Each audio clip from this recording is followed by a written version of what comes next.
Setelah namanya kini kian dikenal sebagai aktris yang berperan di sebuah sinetron FTV, kini nama Hana Hanifah baru-baru ini ramai diperbincangkan lantaran dirinya dituduh oleh netizen sebagai orang yang disindir oleh Deddy Corbuzier lantaran meminta sebuah fee setelah melakukan podcast bersama dirinya.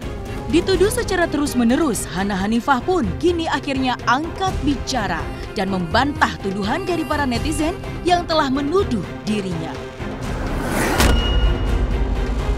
Nama Hana Hanifah pun kini kembali tercoreng lantaran dirinya dituduh sebagai sosok yang disindir oleh Deddy Corbuzier. Mendengar namanya kini kian disebut-sebut oleh netizen, Hana Hanifah pun kini akhirnya angkat bicara terkait hujatan netizen kepada dirinya. Lantas, apa yang akan diungkapkan oleh Hana Hanifah atas hujatan dari para netizen? Di luar semua masalah yang dialami oleh dirinya, aktris cantik Hana Hanifah yang saat ini masih berstatus single, kini menjadi incaran dari banyak para pria yang tertarik kepada dirinya. Masih belum memiliki pasangan, Hana Hanifah pun mengungkapkan kriteria yang disukai oleh dirinya.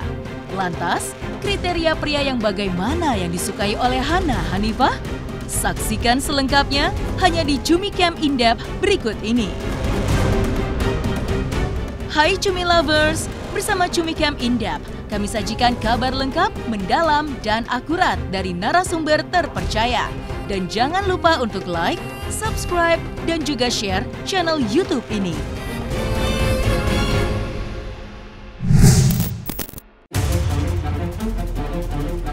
Hana Hanifah, gadis berusia 26 tahun, baru-baru ini viral lantaran dirinya ramai diperbincangkan oleh publik dan netizen lantaran diduga meminta bayaran saat diundang ke suatu podcast yang dibuat oleh Deddy Corbuzier. Melihat pemberitaan tersebut kian menjadi sorotan hingga sekarang, Hana Hanifah pun akhirnya buka suara dan langsung membantah dituduh menjadi orang yang disindir oleh Deddy Corbuzier sebagai orang yang meminta bayaran saat menjadi bintang tamu. Nggak ada apa-apa. Sebenarnya itu cuma netizen aja prasangka buruk ya kan, yang mengarahnya ke aku padahal bukan buat aku. Aku sempat nanya juga ke Om Deddy, Om itu buat aku bukan sih, sindir-sindir itu ternyata bukan. Udah diklarifikasi juga di Instagramku kalau itu bukan buat aku. Oh Om Deddy, ya cuma barter konten aja, nggak ada terima bayaran atau gimana kok gitu. Berarti emang gak terima bayaran sama sekali? Emang kita saling support aja, pure barter konten, nggak ada namanya nerima uang, nggak ada gimana gitu. Ya dirugikan lah orang nggak nerima uang tapi disangkanya ya yang nerima gue padahal bukan gue. Aku nggak sempat nanya sih, tapi aku sempat nanya ke Om Deddy, Om itu buat aku bukan, tapi kata Om Deddy itu bukan buat aku gitu. Itu emang bukan buat aku sih, dan aku juga nggak ngerasa nerima uang juga gitu. Cuma pas podcast aja gitu, nggak ada kegiatan lain lagi. Jadi intinya aku sama Om Deddy baik-baik aja, nggak ada berantem atau gimana, dan prasangka yang buruk-buruk itu bukan buat aku. Artinya ya sekarang orang aku tambah jelek lah gitu kan, dengan adanya kasus kemarin dan kasus sekarang. Untuk saat ini belum ada sih, tapi kalau chat-chatan ada, chat-chat mengenai kemarin tuh konfirmasi ke Om Ded sih. Menurut aku nggak usah ya, karena emang bukan buat aku ya, nggak perlu kayak begitu ya, karena ya emang itu bukan aku gitu.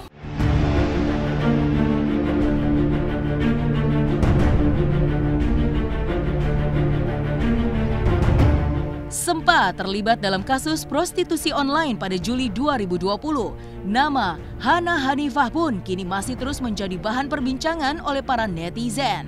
Karena lagi-lagi dirinya baru-baru ini dituduh sebagai orang yang meminta bayaran saat melakukan podcast bersama Deddy Corbuzier.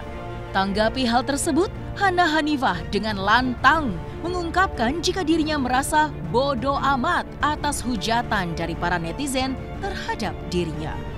Oh banyak, tapi kan ya udah bodo amat lah. Namanya juga netizen Indonesia ya kan. Kalau aku dihujat sih kayak ya kadang-kadang aku pikirin sebenarnya kayak aku gini kayak biar aku buat motivasi ke depannya sih gitu. Kalau dihujat sih kalau aku ya gitu. Tuh. Kadang-kadang kalau lagi iseng-iseng baca sih dikit-dikit gitu sih. Ada kayak ya ngomongin yang tentang kasus aku yang itulah pokoknya yang di Medan itu, tapi ya udah amat lah. Mereka juga nggak tahu aku sebenarnya siapa, nggak tahu sikap aku asli kayak gimana ya kan. Mereka cuma kenal aku di sosial media doang, jadi kayak udahlah nggak apa-apa. Ya aku ngerasa kayak dipandangnya tuh kayak aku tuh orang yang penuh sensasi lah, bayaran segala macem lah gitu. Padahal kan bukan aku yang menerimanya. Terus sih kayak orang mau mandang aku gimana terserah lah mereka kan orang kan punya penilaian masing-masing kan. Ya udahlah bodo amat orang menilai aku baik syukur nggak juga ya nggak apa-apa gitu. Nggak ada, aku udah cek kan ke manajerku.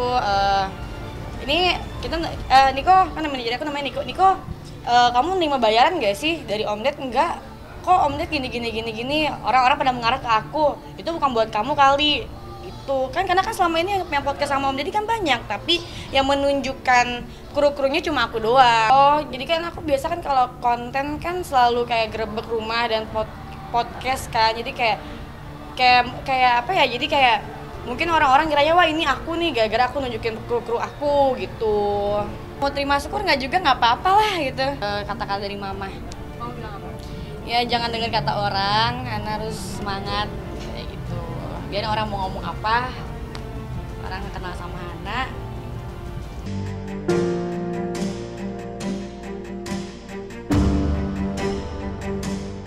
Masih terbilang cukup muda dan masih terus aktif dalam dunia hiburan, Hana Hanifah mengungkapkan jika dirinya kini masih belum memiliki pasangan atau yang biasa disebut jomblo. Tanggapi dirinya yang saat ini masih menyendiri, Hana Hanifah pun ungkapkan jika dirinya menyukai pria yang memiliki kriteria kaya raya dan royal kepada dirinya. Traumanya aku pernah menerima orang itu dari nol sampai dia kaya raya, malah aku ditinggal, jadi kayak udahlah gitu. Makanya aku sekarang nilai orang ya, nilai pacar, nilai cowok tuh dari kayanya, dari royalnya gitu, dibanding harus nemenin dari nol lagi karena trauma.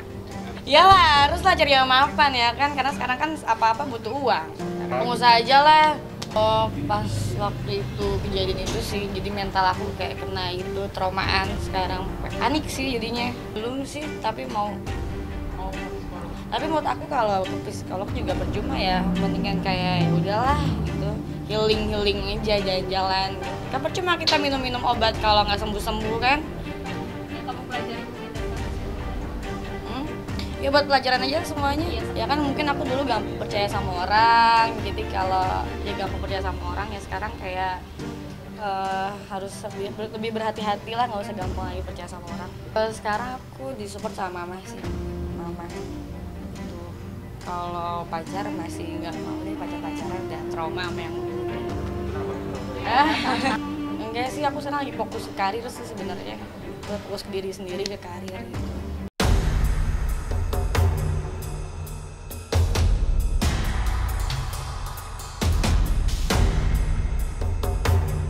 Kasus sebuah hujatan dari netizen juga dialami oleh penyanyi Ayu Ting Ting, yang mana dirinya dengan putri tercintanya Bilqis mendapatkan suatu tindakan dugaan penghinaan dari seorang netizen dan juga haters pemilik akun Instagram @gundik_empang, yakni Kartika Damayanti.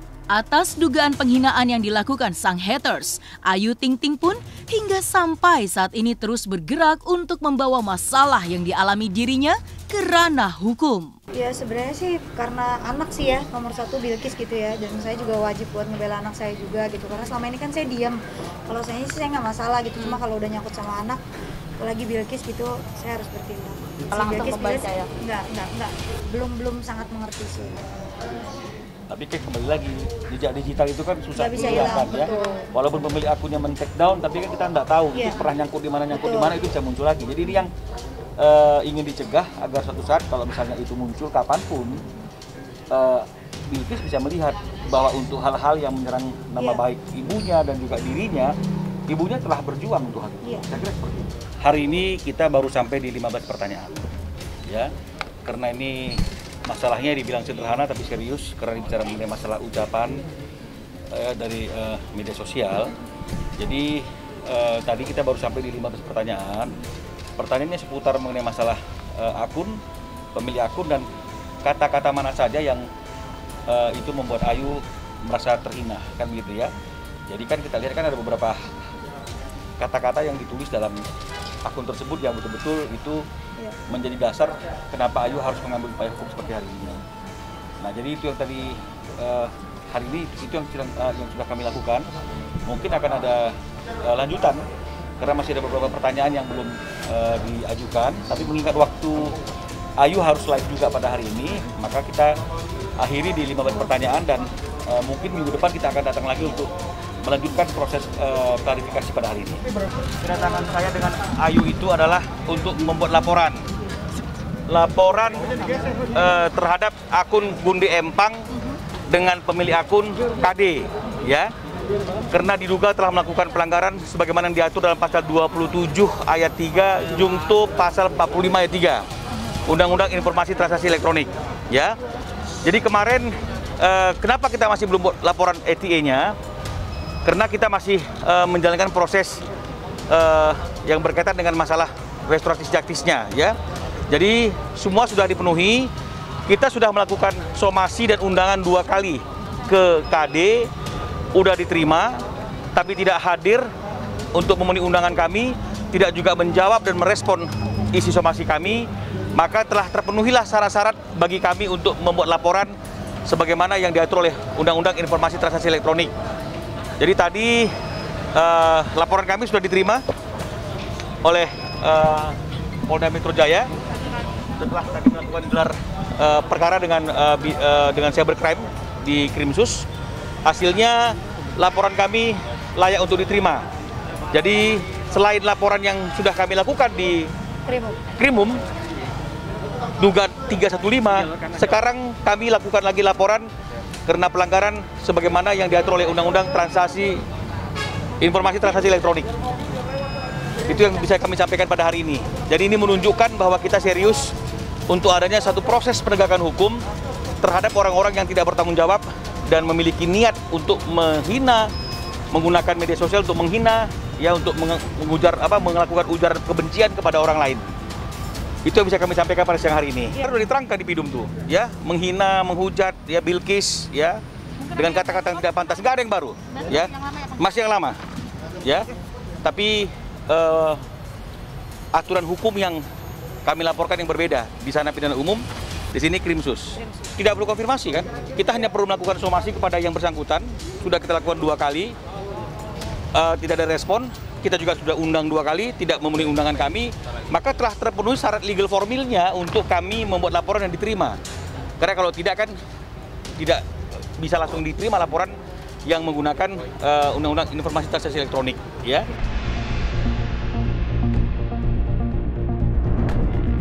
Tak hanya Ayu Ting Ting dan Hana Hanifah, sebuah kasus yang berurusan dengan seorang haters pun juga dialami oleh Atta Halilintar. Merasa dicemarkan nama baiknya oleh seorang yang bernama Safas. Tindakan tersebut dianggap telah kelewatan. Atta Halilintar dan Aurel Hermansyah pun telah resmi melaporkan pria bernama Safas atas dugaan pencemaran nama baik yang dilakukan oleh dirinya. Ya, intinya nanti mungkin panjangnya biar dari pihak lawyer aja sih yang ngomong, ya. Kalau saya sih pribadi lebih menyampaikan tadi beberapa keterangan gitu aja. Ya intinya sih nanti itu diomongin sama pengacara, takut salah ngomong juga kan. Tapi intinya manusia kan punya batas sabarnya juga gitu ya. Mungkin dari setahun lalu kita memaafkan, sabar, tenang. Tapi makin kesini kok marwah keluarga tuh jadi nggak ada gitu. Memaafkan semua orang, tapi makin lama kok makin yang keluarlah bahasa-bahasa yang maksudnya entah mengkutuk kehamilan anak saya, terus ada yang bilang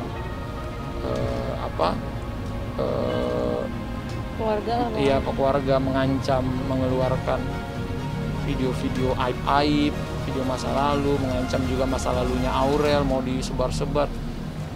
Ya lebih ke, ya saya sebagai kepala keluarga, kalau dulu mungkin saya hidup sendiri, masih nggak apa-apa, tapi kalau istri udah nangis, udah ke psikiater berkali-kali juga, udah sampai, iya intinya keluarga, nama keluarga saya sebagai laki-laki, sebagai pemimpin keluarga harus dijaga gitu. Jadi makanya ada yang seperti sekarang ini gitu ya. Waduh, itu kayaknya pengacara ya, lebih baik yang ngomong. Karena aku juga kan itu kalau hukum kan nggak bisa main-main ya. Jadi walaupun udah bagaimanapun, udah maaf-maafan, udah ini segala macam, ada proses hukumnya dan kita tinggal tunggu sih nanti pengacara sih ngomong. Aku kadang-kadang koslet juga salah ngomong nanti takutnya. Berhati-hati ya, apalagi kalau kadang-kadang kamu nggak tahu apa masalahnya atau apa ininya atau apa itunya. Jadi lebih baik di sosial media seberhati-hati mungkin ya, karena jarimu bisa menyakiti orang lain, jarimu juga bisa bisa membahayakan diri kamu juga.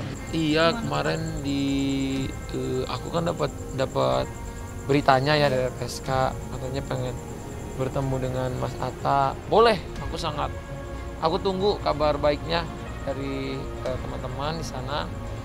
Intinya aku siap bertemu, apa yang aku bisa